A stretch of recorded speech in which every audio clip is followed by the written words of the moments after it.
Viva esse mundo como fosse um poema. Eu, Raimundo, sonho com Ipanema. Qual repentista rimo qualquer fonema, sem problema. Viva essa vida como uma cançoneta. Eu, romanesco, sonho com piruetas. Qual artilheiro meto de bicicleta. Léander, d'abord, je voulais te remercier pour cet ouvrage passionnant qui met en valeur, à l'appui d'une grande rigueur et d'une grande finesse, deux orientations pour la psychanalyse, celle du bien-dire et celle du savoir-lire. Même ton idée est que la première, le bien-dire, domine le début de l'enseignement de Lacan, et que le dernier enseignement donnerait au savoir-lire la primauté. Ces deux orientations ne sont pas opposées. Au contraire, elles sont complémentaires. Elles désignent finalement deux modalités de la cure analytique. On entend, je trouve, dans le titre de ton ouvrage « Bien dire et savoir lire » un désir pour une éthique de la psychanalyse. Le rapport à la parole, qui est celui de la psychanalyse lacanienne, relève de cette éthique, et cette éthique est l'orientation de Lacan durant tout son enseignement, il me semble. Le bien-dire et le savoir-lire ne procèdent pas de la recette, mais ils sont pourtant de l'ordre de la technique psychanalytique, dans la mesure où ils répondent à une logique de l'inconscient.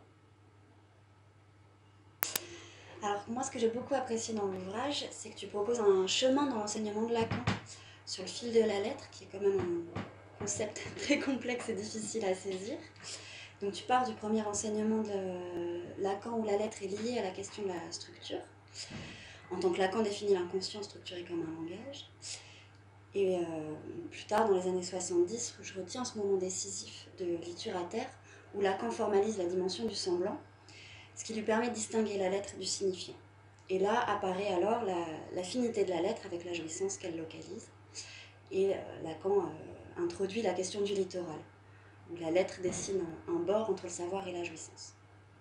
Et ce que je trouve précieux aussi, c'est que tout au long de ton ouvrage, tu mets en lumière une orientation de la pratique analytique. Et tu éclaires la distinction entre les deux usages de la lettre, que sont le bien-dire et le savoir-lire. Et donc j'ai retenu cette distinction. Tu situes cette distinction au regard du symptôme, ce sur quoi bute le bien-dire, car le symptôme s'avère résister à la structure du langage. Il s'agit alors, je te cite, moins d'interpréter le désir, mais de toucher au mode de jouir de chacun. Alors, pour la première question, je voulais revenir sur ce qui t'a amené à ce sujet. La lettre et cette articulation entre le bien-dire. Peut-être qu'on pourrait commencer aussi définir un peu, finalement, ces deux syntagmes, bien dire et savoir lire, à partir desquels tu as écrit cet ouvrage. Oui, alors là, je viens de penser à quelque chose en t'écoutant. En effet, dans les titres de cet ouvrage, et je n'y avais pas pensé jusqu'à maintenant, il y a dire et lire. Je pense que le secret dans les titres de cet ouvrage, c'est de rapprocher le dire d'une opération de lecture. Dire et lire sont pris dans une même logique.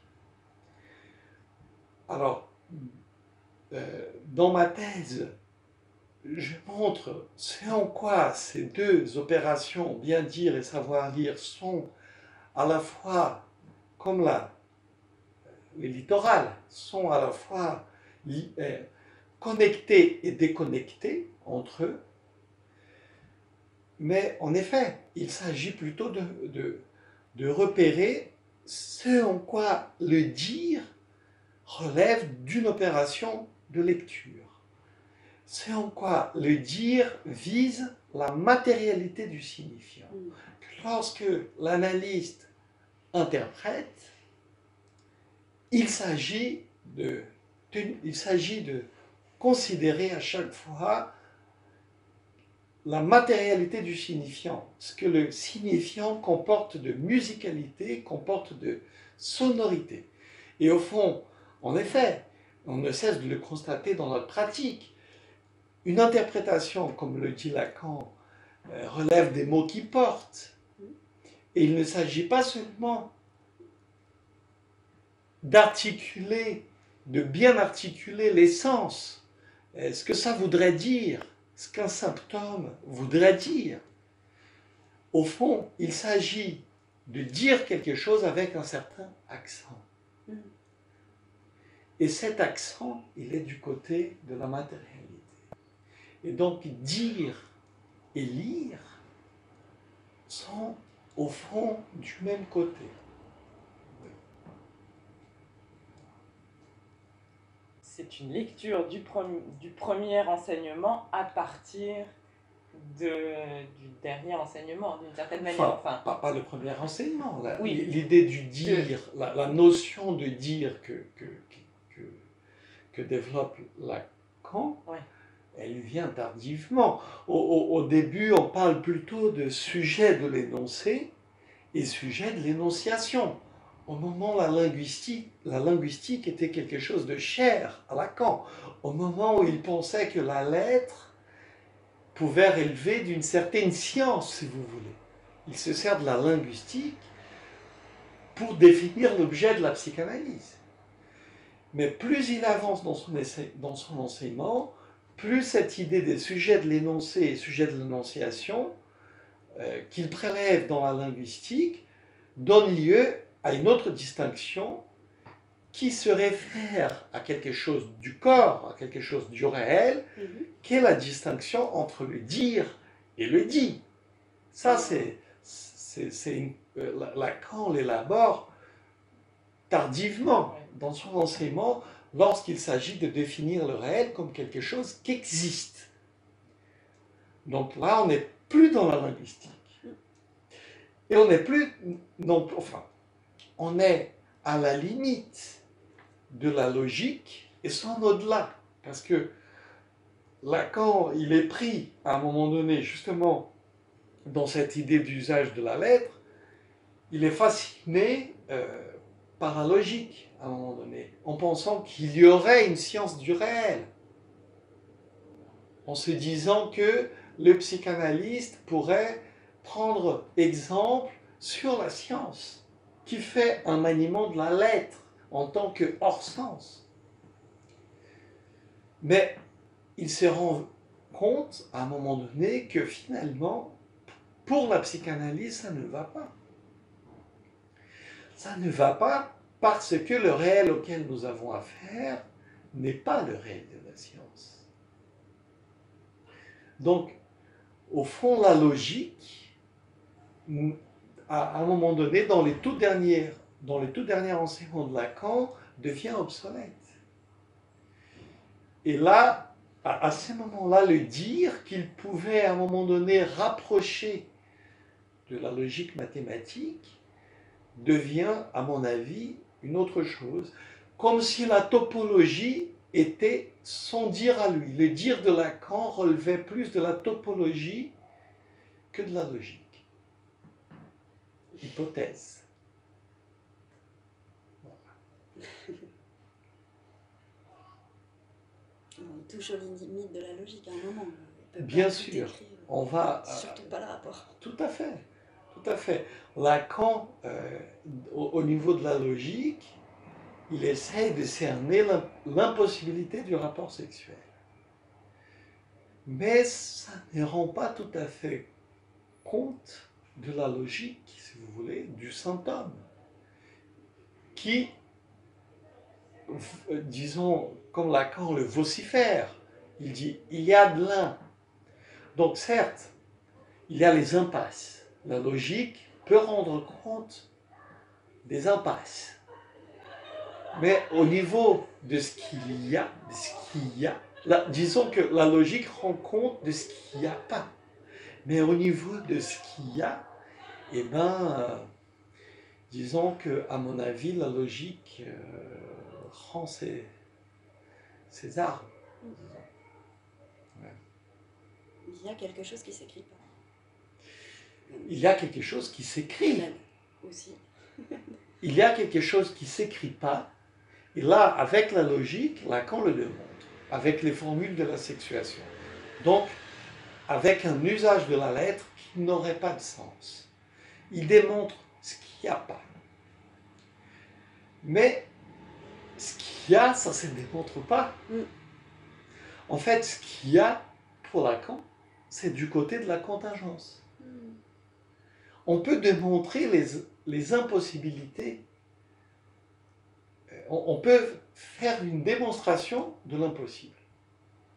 Mais on ne peut pas faire une démonstration de la contingence. Tout à fait.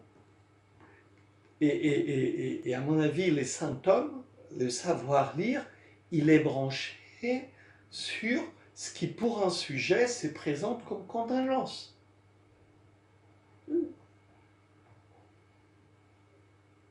Et la maniabilité de la lettre permet de cerner quelque chose de cette contingence. Tout à fait. Tout à fait. La lettre, elle n'est pas seulement branchée sur l'impossible, d'un côté, et les ronds de ficelle que Lacan introduit, c'est ça. Les trous que recèle une corde rend à la fois compte de l'impossibilité du rapport sexuel, les trous chez l'être parlant, et de ce qui vient, au fond, faire mort. Donc, quand même, il y a quelque chose. En fait, le « il n'y a pas » de Lacan, d'emblée, était associé à « il y a ». Mais il y a, la contingence ne relève pas d'une démonstration. L'impossibilité d'écrire les rapports sexuels peut relever d'une démonstration.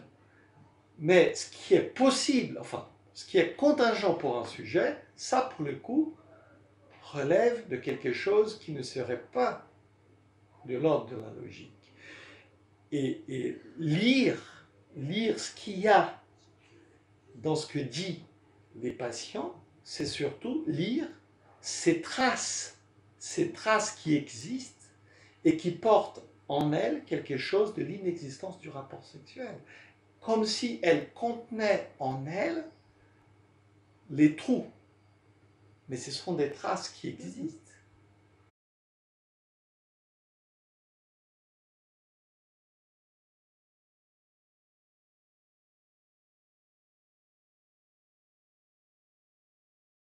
En fait, en te lisant, en lisant la partie sur le savoir-lire, j'ai eu idée que le savoir-lire, c'est aussi mobilisé dans l'écriture d'un cas, dans la construction d'un cas, où justement on essaie de déplier la logique dans le sujet qu'on reçoit.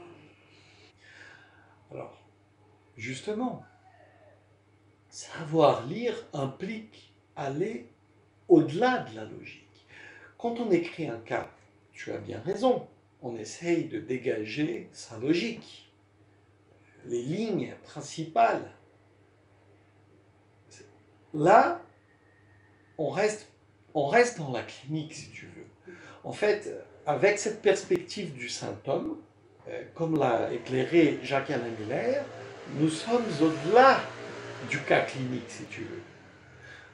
On va au-delà de la clinique. Il y a quelque chose du côté du sujet qui n'est pas résorbable, ça se dit en français, résorbable, dans une logique.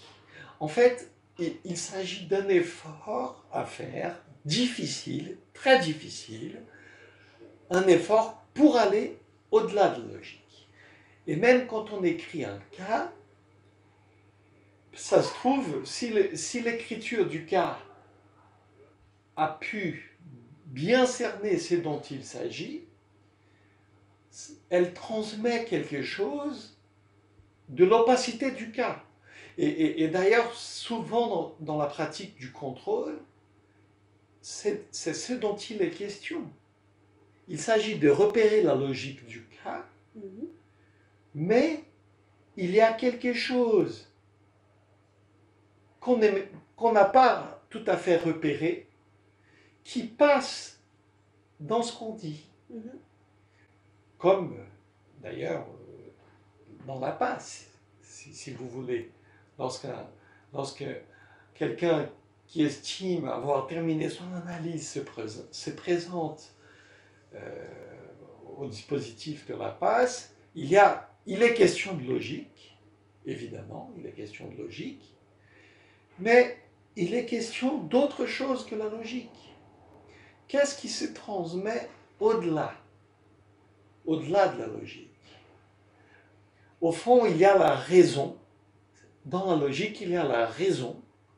Mais cette raison, au fond, si elle ne transmet pas quelque chose du côté de la raison, accent aigu, on n'est pas tout à fait du côté de la lettre.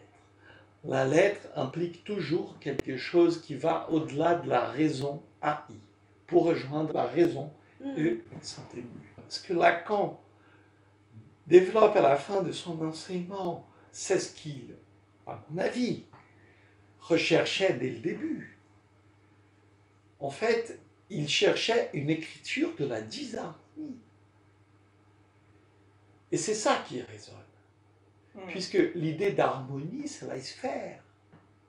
Et la lecture de l'analyste doit être branchée sur ce qu'il y a de disharmonique dans ce que racontent les sujets. Parce que c'est là où il y a quelque chose de disharmonique que loge la jouissance. Toujours. Celle qu'il ne faudrait pas, comme souligne Jacques Alain. Toujours. Et c'est ça qu'il y a à faire entendre quand on témoigne dans la logique d'un cas ou de son propre cas dans une Si passe. on témoigne de son propre cas dans un dispositif tel que celui de la passe, il s'agit plutôt d'écouter la disharmonie dans ce que racontent les sujets. Il ne s'agit pas de vouloir repérer seulement, d'être fasciné face à la logique de ce qu'on nous présente. Parce que ça, c'est franchement, on a quasiment une tendance, on a une tendance quasiment naturelle à se laisser porter par ça. Qu'est-ce que c'est beau, cette logique, qu'est-ce que c'est bien articulé, c'est tellement bien déplié, etc. Mais pas du tout. Au fond, il s'agit d'écouter ce qui cloche. Et là, les mots deviennent comme des cloches. C'est vraiment comment le sujet peut-il faire avec ce qui cloche pour lui.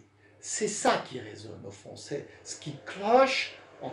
Et la cloche, vous voyez, je pense que ça n'est pas pour rien non plus qu'en français, on peut rapprocher la cloche de ce qui cloche. Là, nous sommes dans la lettre.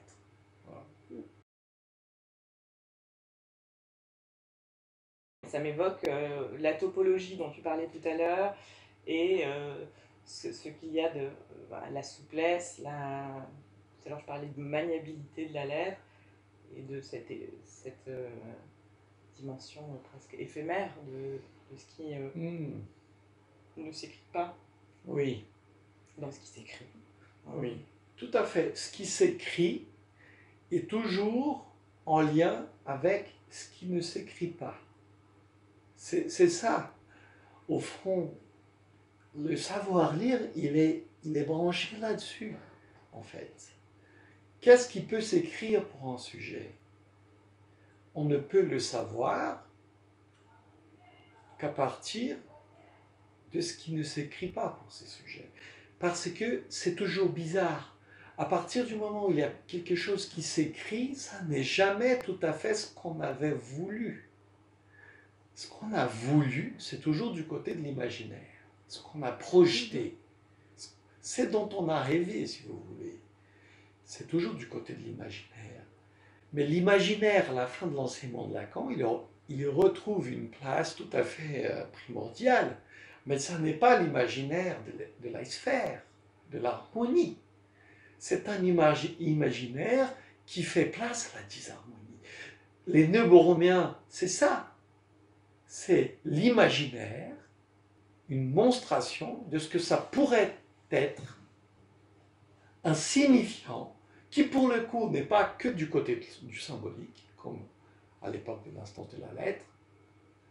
Les signifiants, en tant qu'ils s'articulent, il est aussi imaginaire, pas que, il est aussi imaginaire en tant qu'il s'articule, puisque la consistance revient à l'imaginaire à la fin de l'enseignement de Lacan, mais c'est une consistance qui n'est pas la consistance de la sphère harmonique. C'est une consistance qui fait place à ce qu'il y a des plus disharmoniques chez un sujet.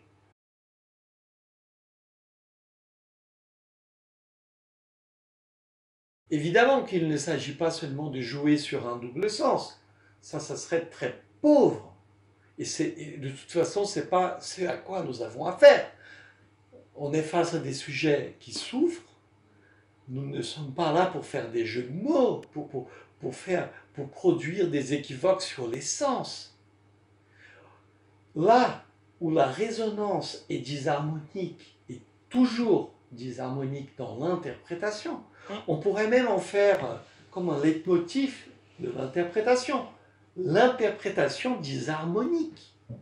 C'est que ce qui fait vraiment résonner la jouissance côté par l'être, côté analysant, si vous voulez, puisque c'est celui qui parle dans une analyse, eh bien, ce serait plutôt du côté d'une interprétation disharmonique. Puisque ce que le sujet vit comme souffrance, c'est toujours en disharmonie par rapport à ses rêves, par rapport à son imaginaire. Et il ne s'agit pas de l'aider. Oui. Ah oui, il y a une moto qui a été disharmonique, disons que c'est ça. Non, mais c'est ça, c'est comme si la moto nous avait interprété en quelque sorte. Si vous voulez, nous discutons, nous nous entendons puisque nous parlons la même langue, la langue du champ freudien. Et d'un coup, il y a une sonorité qui intervient et qui nous fait sortir de cette fascination. C'est ça la disharmonie, c'est une moto qui passe.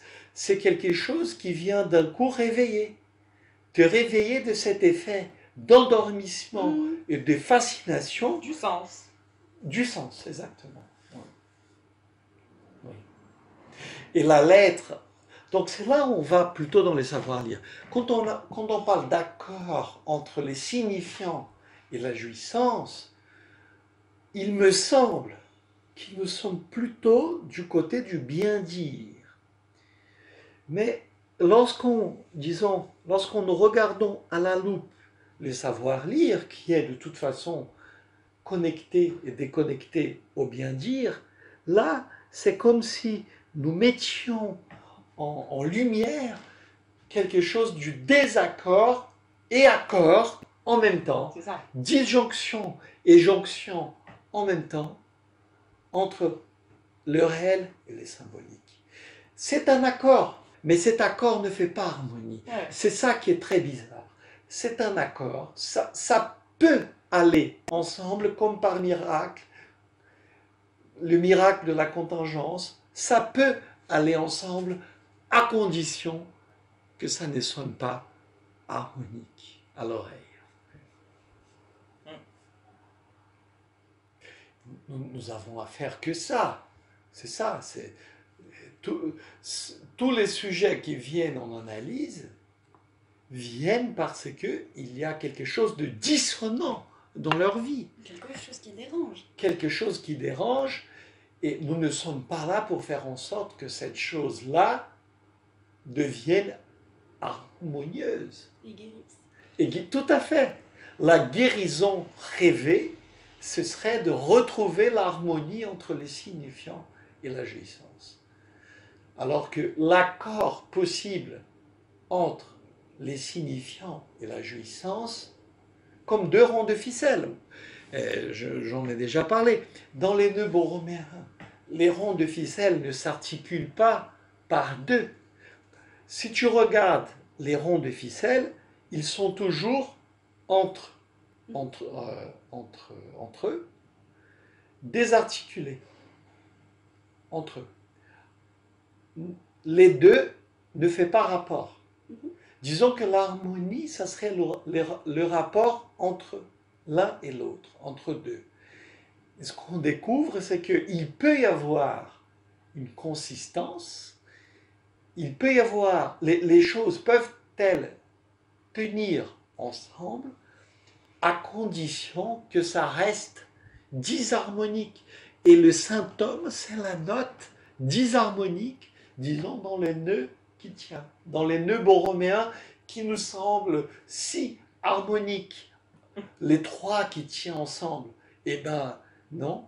En fait, ce que dit Lacan, c'est que les trois, ça ne tient pas ensemble, qu'il faut un élément disharmonique pour que les trois tiennent ensemble. Disons que c'est ça. Le symptôme, c'est l'élément disharmonique dans un nœud qui tient. Voilà. Là, en t'écoutant, je trouve que... Parce que parler du nœud borroméen, par exemple, c'est très compliqué pour Lacan, parce qu'on a tout de suite affaire à l'imaginaire, à l'image. Quand on tombe du côté du sens, c'est très compliqué de... Enfin, pas n'importe quelle image. C'est quand même... Personne n'y comprend rien à ces nœuds borroméens. Tout le monde, ça a produit un effet de sidération. C'est ça qui est très intéressant avec le nœud borroméen. Parce que lorsqu'il parle de signifiants nouveaux, il est en train de travailler sur ces nœuds borroméens. Et au fond, avec ces nœuds borroméens, il donne on ne peut même pas parler d'exemple. Je ne sais même pas quel mot employer. Il ne s'agit pas d'exemple. Il ne s'agit pas de modèle. Il nous montre quelque chose qui pourrait être ces signifiants nouveaux.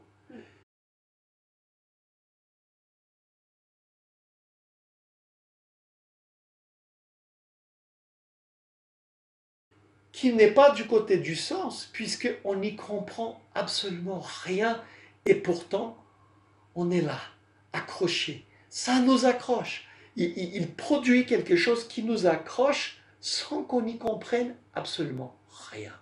Et disons que l'interprétation analytique, du côté du savoir-lire, elle est plutôt de ce côté-là. Quelque chose qui accroche les sujets sans qu'ils comprennent rien. C'est ça. Bien sûr, il va essayer de comprendre. Oui. Nous essayons de comprendre. Mais la satisfaction que ça nous produit, au fond, ce qui se cache derrière les nœuds borroméens, les leçons du séminaire de Lacan, où il dessinait des nœuds que personne ne comprenait, ce qui cache derrière ça, c'est la satisfaction de l'assistance qui était là, suspendue à ces signifiants qu'il ne comprenait pas.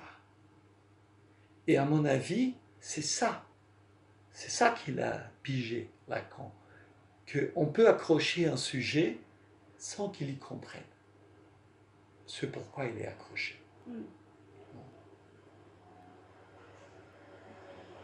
Je trouve qu'il y a quelque chose de ça avec la lettre, avec cette image de littoral, et oui. Que pourtant on ne peut pas tout à fait la situer, oui. Et qu'elle est difficile à saisir. C'est quelque chose qui m'est venu en t'écoutant là, c'est on ne peut pas la saisir parce que c'est quelque chose d'étrange et qui sonne étrange. Tout à fait. Ça sonne toujours étrange. Même le titre, le nom du texte, littérateur. Et c'est ça, les tours de force de Lacan, c'est de réussir à faire passer des pareilles bizarreries. L'insu que c'est, c'est l'amour. Mais qu'est-ce que c'est que cette bizarrerie? Et pourtant, ça nous accroche. Comme littérateur et tout un tas d'autres néologismes, comme les néologismes de par lettres. Comment se fait-il que ça puisse accrocher? Et pourtant, il réussit. Et c'est ça la force. Disons que Lacan, il montre par son enseignement ce que c'est qu'une interprétation analytique, au fond. Avec ses néologismes, avec les nœuds borroméens. c'est que pas besoin de produire des effets de sens pour que quelque chose au niveau du réel soit touché. Ça nous touche d'autant plus qu'on ne sait pas ce que ça veut dire. C'est ça les trucs chez Lacan, à mon avis. C'est ça la lettre. Alors moi, je voulais juste peut-être un peu changer de sujet, avancer sur autre chose, Oui. et citer une des phrases, page 152 de ton ouvrage. Tu dis, à propos de Lili Turner, il me semble, reprenant la notion d'ordure, de rature, tu dis, le gros tas de déchets accumulés à la surface de la planète et qui devient de plus en plus difficile à éliminer est la conséquence de la manipulation de la lettre par le discours scientifique.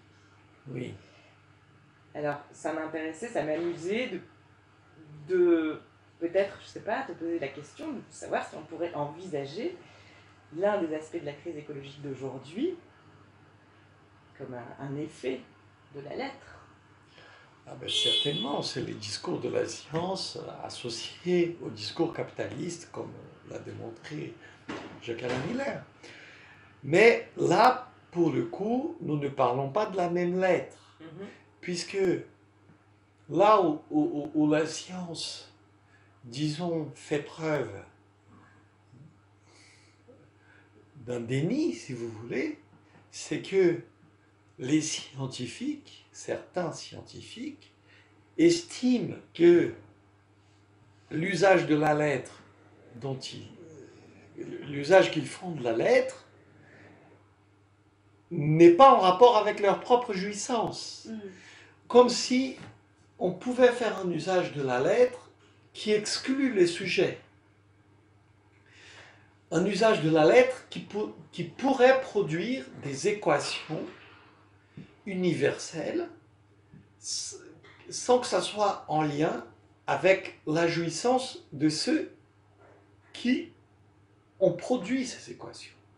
Donc là, il y a récemment, il y a un très bon film de Christopher Nolan, Oppenheimer, qui parle de physicien, oui, c'est un physicien qui, aux États-Unis, a mis en place, a construit la première bombe atomique de l'humanité. Et il y a des échanges dans le film avec Einstein qui se dit, bon, bah, au fond, ce que j'ai pu élaborer en tant que équation n'était pas tout à fait en conformité avec ces projets-là, de construire une bombe atomique. Les scientifiques qui vont produire de telles formules,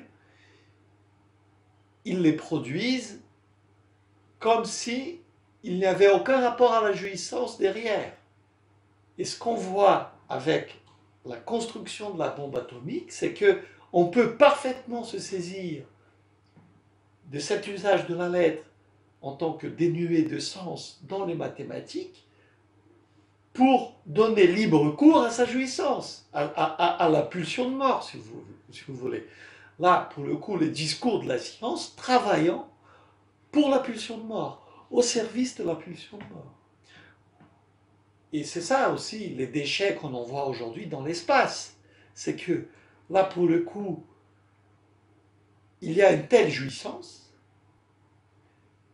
une jouissance nourrie par cet usage de la lettre, puisqu'on en produit des gadgets de plus en plus. Et du coup, les résultats de cette jouissance-là, eh ben, c'est les déchets. Et c'est ça que dit Lacan avec la lettre, au fond. C'est que la jouissance, au fond, ce qu'elle produit, c'est quelque chose du côté du déchet. Ça n'est pas quelque chose du côté de ce qui pourrait faire lien dans une civilisation. Ça n'est pas quelque chose du côté de l'échange, du côté du signifiant. c'est quelque chose qui va à la poubelle, quelque chose qui ne sert pas à autre chose qu'à la jouissance. Ça ne sert qu'à la jouissance. Et évidemment, ça introduit du bordel dans les réels. C'est ça le truc. C'est que les déchets qu'on produit, maintenant, à l'époque du réchauffement climatique, Lacan n'y était pas encore. Il parlait de la pollution. Il ne parlait pas encore du réchauffement climatique. Ça se trouve, aujourd'hui, il aurait parlé du réchauffement climatique. Parce que c'est les produits du discours de la science, les réchauffements climatiques. C'est toujours dans cette logique du bordel dans les réels. Disons que la découverte de la psychanalyse, c'est ça, au fond, déjà avec Freud, que le réel, c'est le bordel, que le réel ne va pas tout à fait avec le savoir, si vous voulez. Il y a une disjonction entre savoir et réel. Il n'y a pas de science du réel comme la logique. Et nous essayons d'aider, si on peut dire comme ça, les sujets à mieux composer avec ce bordel. Avec ce bordel qui est aujourd'hui, disons, au zénith de la société.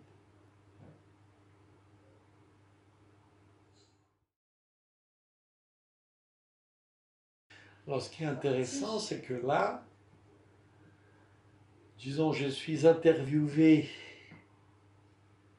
sur le sujet de la lettre par 2 femmes.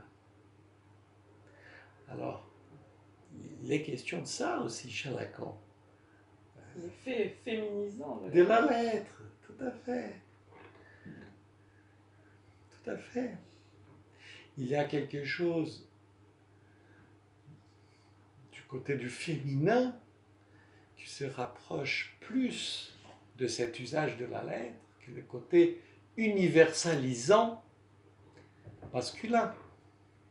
Pour tout X, la lettre, justement, lorsque Lacan propose, lorsqu'il fait cette démonstration de l'impossible avec les formules de la sexuation, le féminin et le masculin,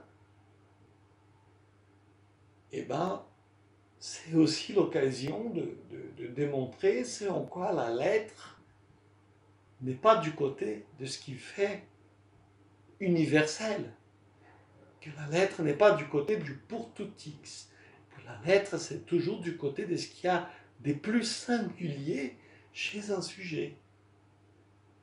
Et la satisfaction d'un sujet, il me semble, c'est toujours de ce côté-là. C'est lorsqu'on arrive par l'interprétation à montrer d'une quelconque manière que on a saisi quelque chose du singulier chez celui qui se confie à nous. Quand on arrive à dire quelque chose qui épingle cette singularité, qui est une singularité au niveau du corps, au niveau de ce que produit une satisfaction.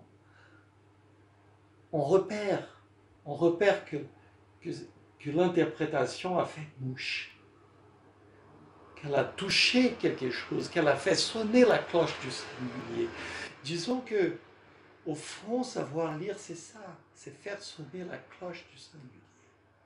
Et ça, il y a toujours, quand on fait sonner, ça on pourrait aussi en faire un axiome, si vous voulez, un pour tout X, par un souci de transmission, si vous voulez.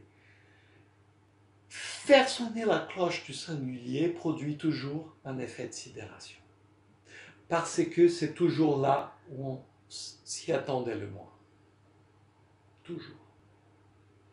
Et la lettre, elle est là. Disons qu'elle est au joint de ce qui fait à la fois bizarrerie et effet de vie. Elle est là. En fait, elle est là où la vie rejoint les bizarres, si vous voulez. Est-ce qu'on peut parler d'une découpe autour de la lettre ou pas? Bonne question. S'il y a des coupes, c'est plutôt une découpe qui fait que il n'y a pas, ça n'est pas tout à fait la découpe de l'objet petit a comme semblant. C'est une découpe qui fait résonner, disons, ce qu'il y a des plus singuliers chez les sujets. Parce que l'objet petit a, tel que Lacan a pu les conceptualiser, n'est pas ce qu'il y a des plus singuliers, puisqu'il est toujours en lien avec la castration, qui par excellence, comme l'a démontré Freud, est les pour tout X. L'objet petit a, il est encore en lien avec ce pour tout X de la castration. Donc, faire résonner quelque chose de vraiment singulier du côté de la jouissance n'est pas, au fond, du côté de cette harmonie qu'on évoquait tout à l'heure. C'est faire résonner quelque chose. Au fond, c'est ça. Toujours rectifier la jouissance, ça serait ça. Faire en sorte qu'un sujet puisse consentir à ce que son réel à lui ne fasse jamais harmonie. Il me semble que c'est de ce côté-là. Et là, il y a une découpe. Une découpe qui fait que l'un et l'autre ne sont jamais harmonieux. Au fond, les littorales, lorsque Lacan définit la lettre comme un littoral entre deux registres hétérogènes, c'est ça. Il est en train de dire que la lettre est une découpe, que la lettre fait coupure, que finalement, entre savoir et réel, il n'y aura jamais d'harmonie. C'est une découpe, au fond, en effet. Mais qui fait partie du sujet. Bien sûr, mais les sujets est une découpe bizarre. C'est ça, au fond, les nœuds borroméens. C'est une manière de montrer ce en quoi cette découpe qu'il a isolée avec son texte littéraire est une découpe entre deux registres qui ne sont pas homogènes, qui ne font pas frontière, si vous voulez. Ce n'est pas la découpe de la frontière. On pourrait même dire que la ligne de la frontière n'est pas une découpe. C'est ça, au fond. Ce qui est découpe, ce qui fait vraiment coupure, ce n'est pas la ligne qui sépare deux registres homogènes. Ce qui fait vraiment coupure, c'est ce qui sépare deux registres hétérogènes qui ne sont jamais parfaitement en accord entre eux. C'est ça la découpe, au fond. Au fond, en acte, on est en train d'approcher quelque chose qui, par excellence, reste disharmonique et qu'on n'arrive pas tout à fait à comprendre, même si on sent qu'on n'en est pas loin. Et c'est ça, au fond, on sent qu'on n'en est pas loin, mais on ne comprend pas tout à fait. Et la lettre, elle est là, elle est dans ces ressentis-là. Voilà. En fait, c'est ça. Harmonie, c'est pris tout à fait dans le beau, dans cette idée de l'esthétique. Et là, quand on parle du bien dire, de la fascination. Même dans les trucs, c'est que dans les bien dire, Lacan, depuis le début, en fait, avec l'idée du concept de l'être, il voulait, depuis le début, d'ailleurs, le terme de bizarre, il l'introduit dans La lettre volée. Le premier texte où il parle de la lettre, où il cite Edgar Allan Poe, en parlant de rapport de la lettre avec les lieux, il dit odd en anglais, O-D-D, bizarre, des rapports bizarres avec l'espace, puisque elle est et n'est pas là, elle est et n'est pas à sa place. Bizarre, donc, pas harmonieux. Et dès le début, et disons que tout son enseignement, c'est d'essayer de faire la démonstration, et il finira par abandonner l'idée de la démonstration pour en faire la monstration de ce que ça serait un signifiant bizarre. un signifiant disharmonique, un signifiant qui sidère, qui réveille, qui n'endormit pas. Parce que l'harmonie, l'homogénéité, l'équilibre, les beaux, tout ça, c'est parfait pour t'endormir, au fond. Ouais. Et dès qu'il y a un truc un grincement, quoi, un grincement, et ben là, et même avec nos patients, et ça peut être même avec l'usage des mots, où l'accord grammatical n'est pas correct de ton côté, où tu fais un effort de dire les choses correctement, mais il y a... Miller, il dit dans un texte qui s'appelle « Vous avez dit bizarre », dans Amour, ça s'appelle « Amour fou ». C'était... j'ai oublié dans... quelle revue? Enfin bref, « Vous avez dit bizarre », le texte de Miller. Et il dit « L'interprétation analytique, elle est un peu comme une bévue. Comme un truc un peu... Oui, tu fais une bourde. » Et il m'est arrivé, en effet, d'interpréter parfois des patients, parce que quand on interprète, on ne pense pas. Tu ne penses pas ce que tu dis. C'est ça la bizarrerie de l'interprétation.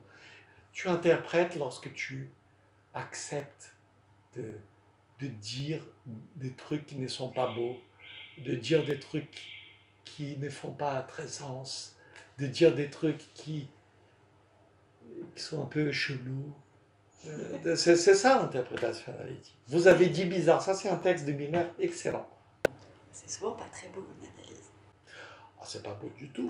On est d'accord. C'est pas beau du tout, tout à fait. C'est pas beau du tout. Et comment faire de ce pas beau du tout un escabeau? Et c'est ça, Miller, dans sa conférence L'inconscient, les corps parlants, il dit, il y a les symptômes d'un côté, l'escabeau de l'autre. Et il dit, au fond, lorsqu'on veut faire la passe, lorsqu'on veut construire un cas, au fond, on essaye de construire un propos qui jusqu'à un certain point fasse beau, qui jusqu'à un certain point soit compréhensible et du sens. Mais il ne faut pas non plus que ça soit trop de ce côté-là. Si on veut garder quelque chose du réel du cas ou de son propre cas, il faut que l'imaginaire n'épouse pas tout à fait le beau. Il peut y avoir un usage de l'imaginaire autre que celui du beau. Et c'est ce que Lacan a essayé avec son Neuroméen, un autre usage de l'imaginaire que celui du beau. Voilà. On ne peut pas être dans les symptômes, si vous voulez, sans être dans la discontinuité. Ça n'est pas lisse, si vous voulez. Il y a des coupures, il y a des discontinuités, il y a des failles, il y a des ratages. En fait, les mots d'ordre, si vous voulez, alors les mots d'ordre, c'est un peu déjà les mots d'ordre, les mots forts, ce serait plutôt le ratage. Ça rate de toute façon. Une solution doit inclure en elle-même le ratage.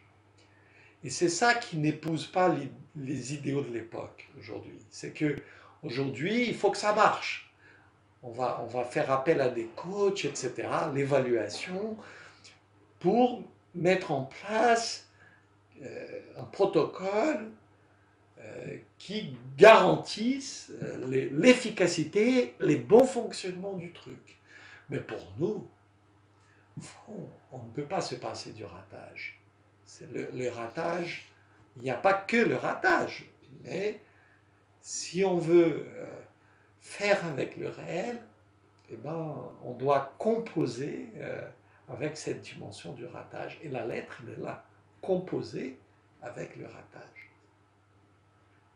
La manière dont un par-lettre singulier compose avec ce ratage qu'est les rapports sexuels. Ça rate toujours, mais comment peut-on faire avec ça? La souplesse de la lettre, elle est là. Et dans cet élan, ce consentement à être précédé par quelque chose du corps, quand même. Tout tout à fait. Les corps, c'est l'endroit où on s'arrête. C'est ça. Les corps réels. Pas les corps imaginaires. Les corps du trou dont parle Lacan. Les corps est affaire d'image, bien sûr. On adore son corps comme une image. Là où on ne l'adore pas, c'est là où il fait trop. Et toujours, un corps fait toujours trop. Donc, on ne peut l'adorer qu'à moitié.